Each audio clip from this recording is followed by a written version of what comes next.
बॉन्जर kids में आपका स्वागत है। धूर्त बंदर की चालाकी। एक बार एक जंगल में गीदड़ और बंदर की भेंट हुई। बातों बातों में गीदड़ ने अपनी इच्छा व्यक्त करते हुए कहा, काश मैं बंदर होता तो तुम्हारी तरह पेड़ों पर चढ़ता और स्वादिष्ट फल खाता। बंदर ने उत्तर दिया, काश मैं गीदड़ होता तो तुम्हारी तरह मानव के घर में घुसकर चावल, पक्षी और मांस खाता। ऐसा बोलकर उसने गीदड़ के सामने यह सुझाव रखा, चलो मैं जो भी सर्वोत्तम भोजन आज प्राप्त करूंगा तुम्हारे लिए लाऊंगा और तुम अपना आज का सर्वोत्तम भोजन मेरे लिए लेकर आना और फिर दोनों का स्वाद चखकर हम निर्णय करेंगे किसका भोजन सर्वोत्तम है। ठीक है, गीदड़ ने कहा और वे दोनों भोजन की खोज में चले गए। भोजन लेकर लौटने पर बंदर गीदड़ से आग्रह करते हुए बोला, कृपया आप पहले मुझे भोजन प्रदान करें। गीदड़ ने बंदर को खाना दे दिया, जिसे पाते ही वह कूदकर वृक्ष पर चढ़ गया और सब भोजन समाप्त कर दिया, पर गीदड़ को कुछ नहीं दिया। गीदड़ क्रोध में बोला, ठीक है, मैं भी तुम्हें इसका दंड दूंगा। ऐसा कहकर गीदड़ जंगल में चला गया। गीदड़ ने जंगल में जाकर जंगली विषाक्त तारों को खोजा और वहीं बैठकर बंदर की प्रतीक्षा करने लगा। तारो काफी मोटी और जंगली गन्ने के समान थी। बंदर गीदड़ को खोजता हुआ उस स्थल पर पहुंचा और उसने गीदड़ से पूछा, तुम वहां क्या कर रहे हो? गीदड़ ने कहा, मैं अपने स्वामी के गन्ने खा रहा हूँ। बंदर के मुंह में पानी भर आया। उसने तुरंत आग्रह किया, थोड़े से मुझे भी दे दो न। किंतु गीदड़ ने यह कहते हुए गन्ने देने से मना कर दिया कि स्वामी क्रोधित होंगे। बंदर ने उसे समझाया, नहीं, वह नाराज नहीं होंगे। तब गीदड़ ने यह दिखाते हुए कि बात उसकी समझ में आ रही है, कहा, आओ, आकर स्वयं ले जाओ। इसे काटो और छाल उतार कर खाओ।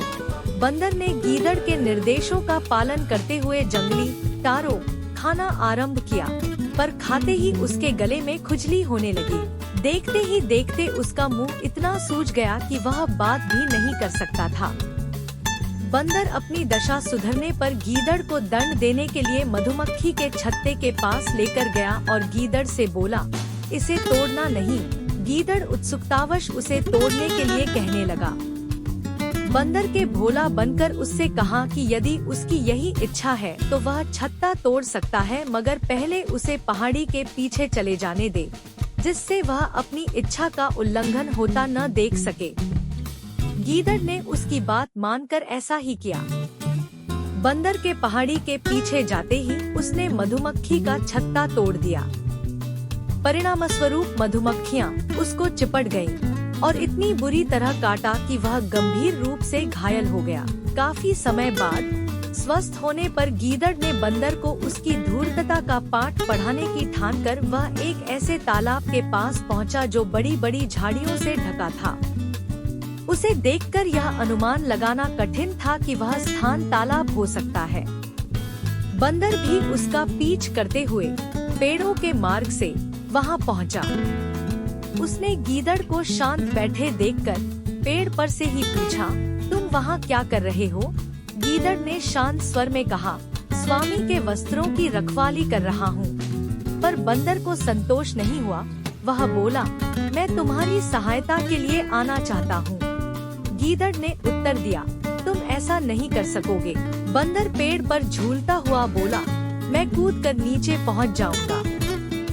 गीदड़ तो यही चाहता था कि वह वृक्ष से नीचे कूद जाए, अतः तुरंत बोला, ठीक है, अगर तुम नीचे कूद सकते हो तो कूद कर आ जाओ। मूर्ख बंदर ने छलांग लगा दी। अगले ही पल गहरे तालाब में जा गिरा तथा डूबकर मर गया। इस प्रकार उसे धूर्तता का फल मिल गया। वीडियो देखने के लिए आपका धन्यवाद। वीडियो को लाइक और सब्सक्राइब जरूर करें।